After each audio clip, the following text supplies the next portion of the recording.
आपका स्वागत है। मैं विवेक बिंद्रा, मोटिवेशन स्पीकर और बिजनेस कोच। आज की बात करेंगे आचार्य चाणक्य पंडित पे।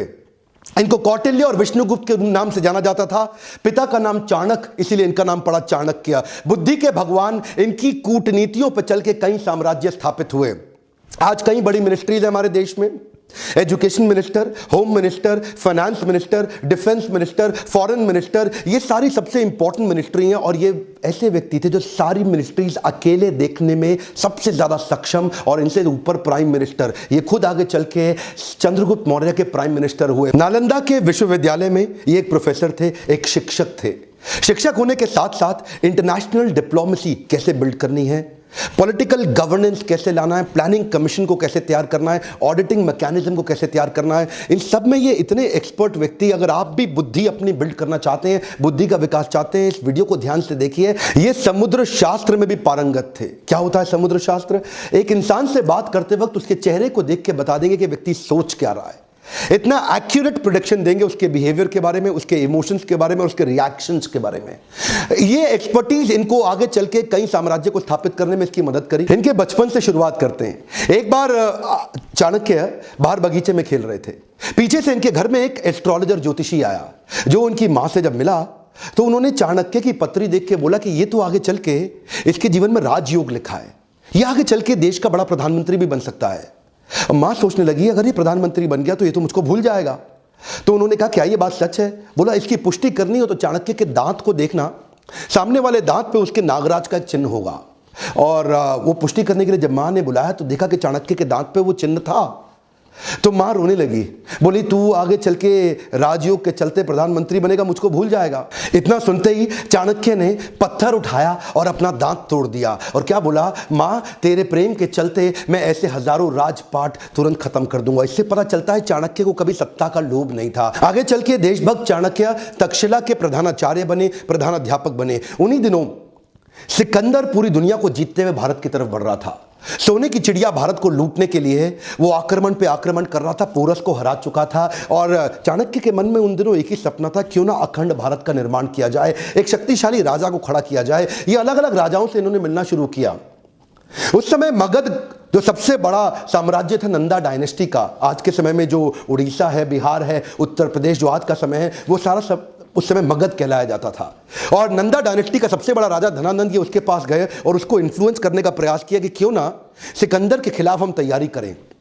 और तब इन्होंने कहा, अच्छा, उस समय धनानंद बिजी था। किन चीजों में बिजी था? वो प्रजा से कर वसूलता था, टैक्स लेता था, और उसको अपने जुए सट्टे लॉटरी में, पर स्त्री गमन में, अपने भोग विलास के अंदर खर्च कर देता था। इन्होंने इसको समझाया कि राजा का कर्तव्य है कि समाज से पैसा ले, जो आप टैक्स लेते हैं उसको समाज सेवा में लगा दें। और धनानंद को गुस्सा आया, बोला, ए पंडित, तुम अपनी पंडिताई करो, मुझको राजपाट ना सिखाओ, सिकंदर यहां तक नहीं पहुंच पाएगा। जब चाणक्य ने इनको दोबारा समझाने का प्रयास किया, इन्होंने धक्का मार के उसको गिरा दिया नीचे। और जब चाणक्य नीचे गिरे तो उनकी शिखा खुल गई और बोले, तेरी यही शिखा काट देंगे। उस बात पे चाणक्य को बहुत बुरा लगा। उस दिन उन्होंने एक संकल्प ले लिया कि मैं ये शिखा तब तक नहीं बांधूंगा। This is called converting anger into resolution. उन्होंने अपने क्रोध को संकल्प में परिवर्तित किया। बोला, उस दिन तक शिखा नहीं बांधूंगा जब तक तेरे साम्राज्य को उखाड़ के एक अखंड भारत का राजा ना लाकर खड़ा कर दूं। बहरहाल अब चाणक्य को लगने लगा कि अब समय आ गया कि मुझे ही किसी को कल्टीवेट और बिल्ड करना पड़ेगा। चाणक्य की डिटर्मिनेशन आपको इस बात से समझ में आएगी कि उन्होंने एक यंग लड़के के प्रति अपना जीवन समर्पित कर दिया, जिसका नाम था चंदू। इसका नाम आगे चल के पड़ा चंद्रगुप्त। इसको उन्होंने ट्रेनिंग दी, बहुत सारे संस्कार और सारे प्रकार के शास्त्र उसको सिखाए। इमेजिन करिए, ये 17-18 साल के लड़के चंद्रगुप्त की मदद से इन्होंने सोचा कि मैं सिकंदर के साम्राज्य को उखाड़ दूंगा। चंद्रगुप्त को खुद को भी विश्वास नहीं था, लेकिन उनको निष्ठा थी, उनकी शरणागति थी चाणक्य पंडित के प्रति। चाणक्य उनको एडवाइस करते चले गए, गाइड करते चले गए। चंद्रगुप्त उनकी सारी बातों को मानते चले गए। ये कहते थे कि शत्रु की दुर्बलता जानने तक उसे अपना मित्र बनाए रखो। चंद्रगुप्त हैरान, बोले, सिकंदर को मित्र कैसे बनाएंगे? चाणक्य ने तभी चंद्रगुप्त को समझाया कि तुम इनकी सेना में शामिल हो जाओ। किसी प्रकार से इन्होंने छोटे से बालक को उनकी सेना में घुसाया और उनका एक फेथफुल सिपाही बना दिया, जिससे अंदर की सारी जानकारियां अब चाणक्य के पास आने लगी। चाणक्य को इतना समझ में आ चुका था कि बहुत दूर से ट्रैवल करती हुई लाखों की सेना सिकंदर की शरीर से अब थक चुकी है। बोला अब इनको मन से थका देंगे। इन्होंने अंदर भ्रांतियां फैलानी शुरू कर दी सिकंदर की सेना के बीच में। देखिए, सिंध नदी अभी तक पार नहीं कर पाया था, भारत में अभी तक घुस नहीं पाया था पूरी तरीके से, और वहां भ्रांतियां फैला दी कि हमारे जो देश, भारत के जो देवी देवता हैं वो तुमसे नाराज हो चुके हैं।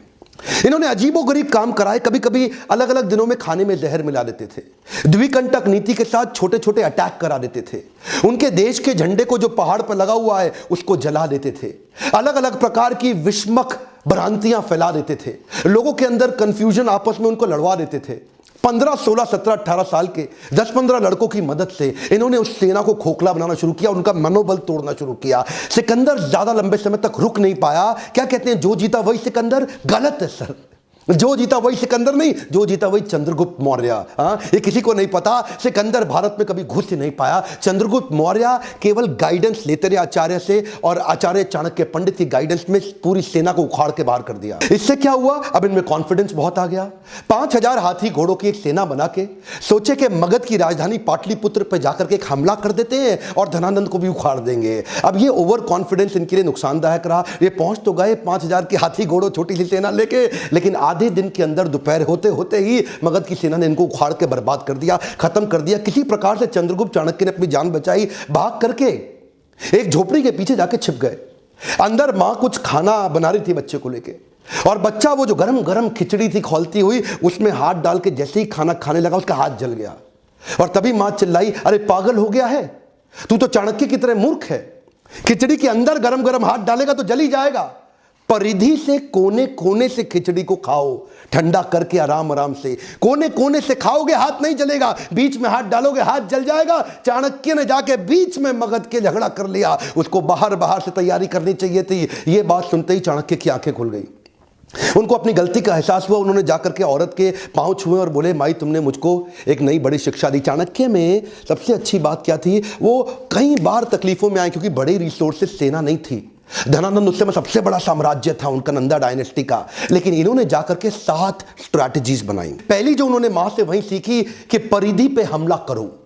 परिधि मतलब बाहर का सर्कमफ्रेंस, जो बाहरी घेरा होता है। तो धनानंद के बाहरी घेरे में जिन जिन राज्यों पे उसकी कमजोर पकड़ थी, जहां जहां उसकी वहीं से इन्होंने हमले करने शुरू किए, छोटे छोटे हमले करने शुरू किए, जिसके लिए इन्होंने दूसरी स्ट्रैटेजी अपनाई, विष कन्याओं की टीम तैयार करी। ये विष कन्याओं की सेना क्या होती है, बड़ी सुंदर सुंदर खूबसूरत लड़कियों की एक सेना तैयार करी, जिनको थोड़ी थोड़ी मात्रा में विष दे दे के उनको विष कन्या के रूप में तैयार कर दिया। ये पहली बार हुआ, इससे पहले कभी नहीं हुआ। दुनिया भर में बहुत सारे काम चाणक्य ने पहली बार किए, और ये विष कन्याओं की सेना वहां के परिधि के राजाओं को चूम कर अपने चुंबन से उनको विष देके समाप्त कर देती थी। इतना ही नहीं, इसके बाद इन्होंने तीसरी स्ट्रैटेजी क्या अपनाई, जासूसों की सेना बनाई। इतने जासूसों को ट्रेनिंग दी कि जासूसों को कैसे बढ़िया जासूसी करके सारी खबर अंदर की लाके देनी है।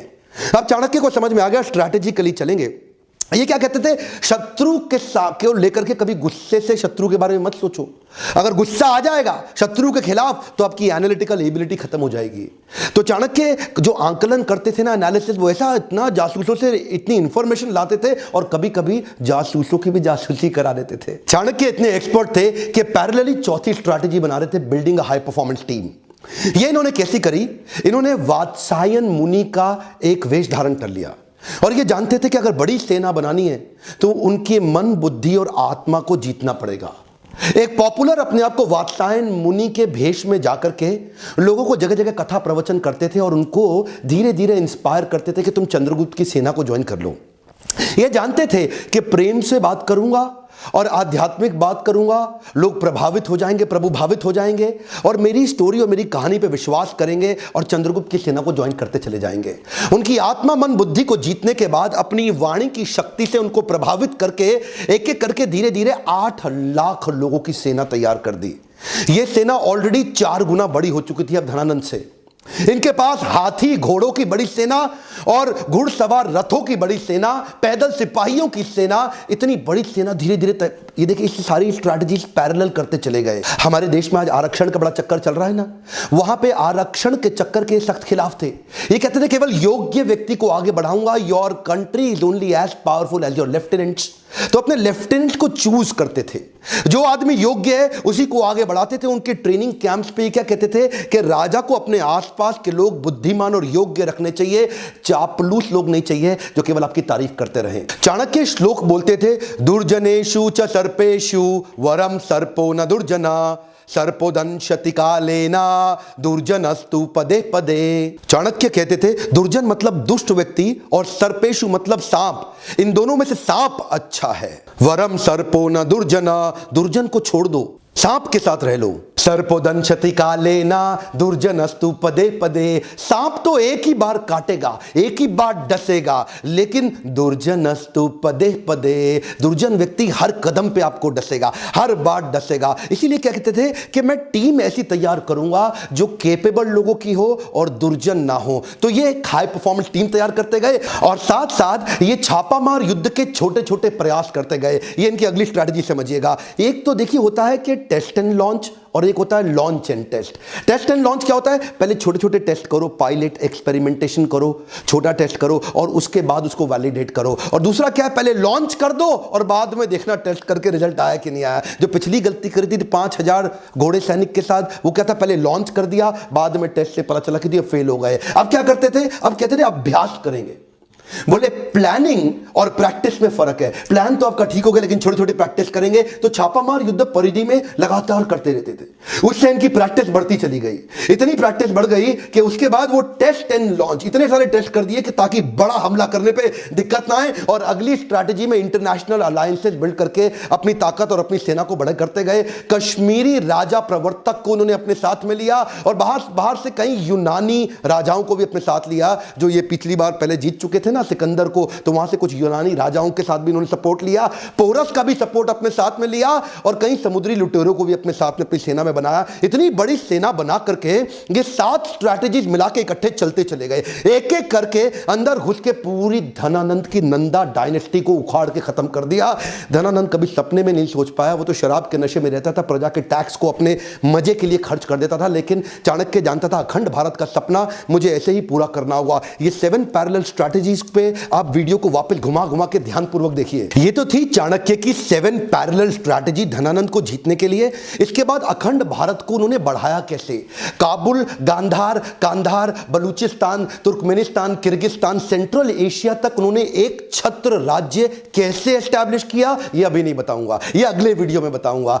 लेकिन अगला वीडियो तभी डालूंगा अगर आपने इसको 1 लाख से ज्यादा लाइक दे दिए। हिस्ट्री को जान करके आप अपने प्रेजेंट और फ्यूचर को और इंप्रूव कर सकते हैं। क्या ये मैं इतनी मेहनत करता हूं? अगर आपको वीडियोस वास्तव में अच्छे लगते हैं तो लाइक करके मेरा उत्साह बढ़ाइए। अगर आप बिजनेस मैनेजमेंट स्ट्रैटेजीज जो मैं अगले वीडियो में देने वाला हूं चाणक्य की, उसको आप लाइव में मुझसे सीखना चाहते हैं तो लीडरशिप फनल आप ज्वाइन कर सकते हैं, या bounce back series. Bounce back एक हाई पावर मोटिवेशनल सेमिनार है 4 घंटे का, और लीडरशिप फनल एक 6 महीने का बिजनेस और एंटरप्रेन्योरशिप का प्रोग्राम है। कमेंट बॉक्स में बताइए क्या चाणक्य पंडित का पार्ट 2 उनकी मैनेजमेंट और लीडरशिप से उन्होंने कैसे भारत को बड़ा किया आप डिटेल में सीखना चाहेंगे। और सब्सक्राइब करके बेल आइकन ने हिट किया तो वीडियो आपको छूट जाएगा। वीडियो को शेयर करिए ताकि लोगों को पता चले कि सोने की चिड़िया भारत की कैसे बनाई गई थी। आज भी देश को एक नए चाणक्य की जरूरत है। आपको क्या लगता है हमारे देश का चाणक्य कौन हो सकता है? कौन हमारे देश का युक्त प्रधानमंत्री बनने लायक है? कमेंट बॉक्स में अपनी राय जरूर लिखिए। मेरे साथ जुड़े रहने के लिए, हर बार आकर के दुनिया के नंबर 1 एंटरप्रेन्योरशिप चैनल की वीडियोस को देखने के लिए आप सबका दिल से धन्यवाद।